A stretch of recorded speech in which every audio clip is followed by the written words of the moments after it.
अस्सलामु अलैकुम वरहमतुल्लाहि वबरकातुहू। नाज़रीन इकराम, मुसलमान वो ढोल हो चुका है कि कोई भी आता है और मुसलमान को बजाकर चला जाता है। मुसलमान की हालत ये हो गई है कि मुसलमान का हिंदुस्तान में जीना बिल्कुल दोभर हो चुका है। मुसलमान इतना बुज़दिल हो चुका है कि किसी भी चीज़ पर आवाज़ नहीं उठा सकता, किसी भी चीज़ के लिए मैदान में नहीं आ सकता। आज से चंद साल कबल हमसे बाबरी मस्जिद को छीना गया और बारहा लोग यही रविश अपना रहे हैं कि मुसलमानों की आए दिन मस्जिदों पर हमले हो रहे हैं, दरगाहों पर, मदरसों पर हमले हो रहे हैं। लेकिन मजाल है कि असदुद्दीन ओवैसी और उसकी पार्टी के अलावा कोई बोल कर दिखाए। मजाल है कि असदुद्दीन ओवैसी के अलावा कोई बोल कर दिखाए। कोई नहीं बोलता, कोई पार्टी नहीं बोलती। जिस पार्टी को मुसलमान अपनी पार्टी समझते हैं, मैं आज फ़तेहपुर की बात करने लगा हूँ। फ़तेहपुर के कांड में जो लोग शामिल हैं वो बीजेपी वाले तो हैं ही, बल्कि सपा वाले भी हैं। अखिलेश यादव वाले, आपके भैया जी की पार्टी वाले भी उसमें पूरे शामिल हैं, जो ख़बरों से पता चला है, आपको भी पता चल गया होगा। लेकिन मैं आपसे ये कहना चाहता हूँ कि कब तक ये जुल्म सहते रहोगे? खुदा के वास्ते अपनी आवाज़ को बुलंद करो, या जो तुम्हारी आवाज़ को बुलंद कर रहा है उसका साथ दो। आप अगर उसका साथ देने लगेंगे तो ये हठधर्मियाँ और ये जुल्म और ज़्यादती बिल्कुल सिरे से ख़त्म हो जाएगी। क्योंकि जब तुम मेयारी होगे, तुम्हारा वक़ार होगा, तुम सत्ता में रहोगे, तो फिर कोई भी तुम्हारी मस्जिदों के, मदरसों की तरफ आँख उठाकर कोई भी नहीं देख सकता। ये हमारी कमज़ोरी है कि हम मुत्तफ़िक़ नहीं हैं, बिखरे हुए हैं। हम दूसरों को अपना मानते हैं और अपनों को बेगाना मानते हैं। जो हमारे लिए आवाज़ उठाता है हम उसको बेगाना मानते हैं, दलाल कहते हैं, बी टीम कहते हैं, ना जाने कौन कौन से अलक़ाबात से नवाजते हैं। और जिसको हम अपना मानते हैं वो पीठ पीछे हमारी खंजर घोंप रहा है। लेकिन मुसलमानों को कोई ख़बर ही नहीं है। मुसलमान तो भैया भैया बोल रहे हैं। मुसलमान तो मुसलमानों की पार्टी है, मुसलमानों की पार्टी है, वो मुसलमानों के ख़िलाफ़ कुछ नहीं करता। देखिए, वो शख्स के जो सपा से ताल्लुक़ रखता है वो अखिलेश का बहुत करीबी है, बहुत करीबी है। अगर तुम अखिलेश यादव की पार्टी को अपनी पार्टी मानते हो तो फिर अखिलेश यादव से सवाल करो कि तुम्हारे पार्टी के इस फला मेंबर ने ये ऐसा कदम क्यों उठाया।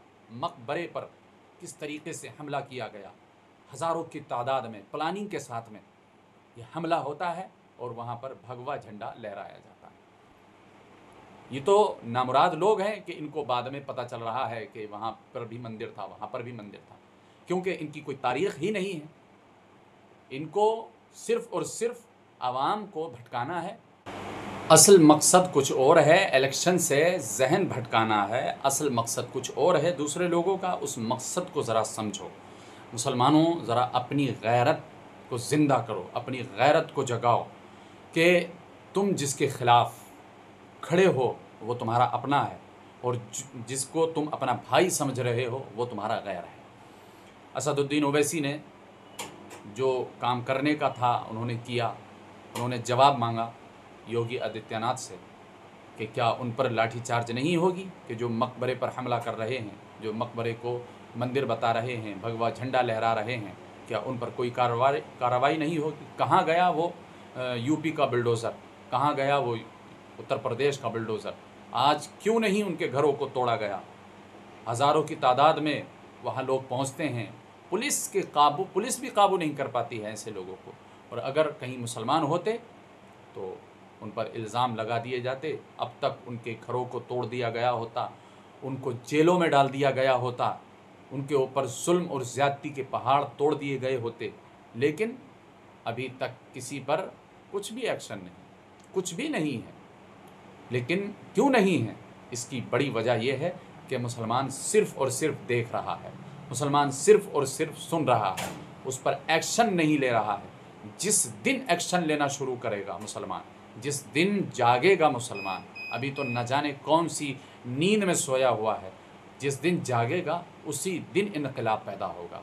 और वो जागना बहुत ज़रूरी है मुसलमानों, यकीन जानिए बहुत ज़रूरी है। बहुत जुल्म सह लिया और अगर तुम अब भी नहीं जागोगे तो फिर बहुत बुरा वक्त देखने के लिए मिलेगा। बहुत बुरी हालत हो गई होगी इस हिंदुस्तान की। सिर्फ़ और सिर्फ हिंदुस्तान का ماحول خراب کرنے کے لیے کام ہو رہے ہیں، ورنہ ایسے کام کوئی انسان نہیں کر سکتا، کوئی انسان نہیں کر سکتا۔ مگر افسوس ہم کس سے جتائیں، ملال ہم کس کے سامنے کریں، دکھڑا ہم کس کو سنائیں؟ جب ہمارے ہی دامن میں کھوٹ ہے، جب ہمارے ہی دامن میں وفا نہیں ہے، تو پھر ہم کس کو اپنا بنائیں، کس کو سنائیں اپنی داستان؟ آپ نے ویڈیوز بہت دیکھی ہوں گی، میں ایک آدھ دو ویڈیو آپ کے سامنے رکھ دیتا ہوں، آپ دیکھ لیجئے گا کہ وہاں پر کس طریقے سے دنگا اور فتنہ فساد کیا جا رہا ہے، وہاں پر کس طریقے سے مقبرے کو توڑا جا رہا ہے۔ فتح پور میں بہت ساری پولیس اکٹھا کر دی گئی ہے۔ کیوں کر دی گئی ہے؟ پولیس اکٹھا کیوں کر دی گئی ہے؟ پولیس کو اکٹھا کرنے کی ضرورت نہیں تھی۔ جن لوگوں نے چڑھائی کی تھی ان لوگوں کو جیل میں ڈال دینا تھا، بات ختم ہو جاتی۔ کوئی معاملہ نہیں، جس کا جہاں دل کر رہا ہے وہاں مسجد پر پتھر مار رہا ہے، مزاروں کو توڑا جا رہا ہے، مدرسوں پر غلط نگاہیں لوگوں کی جمی ہوئی ہیں۔ یہ صرف اور صرف ہندوستان کا ماحول برباد کرنے کے لیے کیا جا رہا ہے۔ ابھی وقت ہے، ہوش میں آ جاؤ اور اس ویڈیو کو اپنے دوست و احباب میں شیئر کرو اور خود بھی اپنی غیرت جگاؤ۔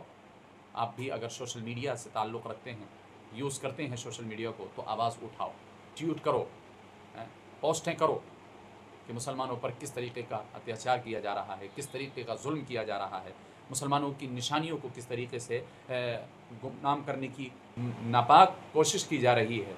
آپ اگر آواز اٹھائیں گے، انشاءاللہ تبارک و تعالی انقلاب ضرور آئے گا۔ خدا حافظ۔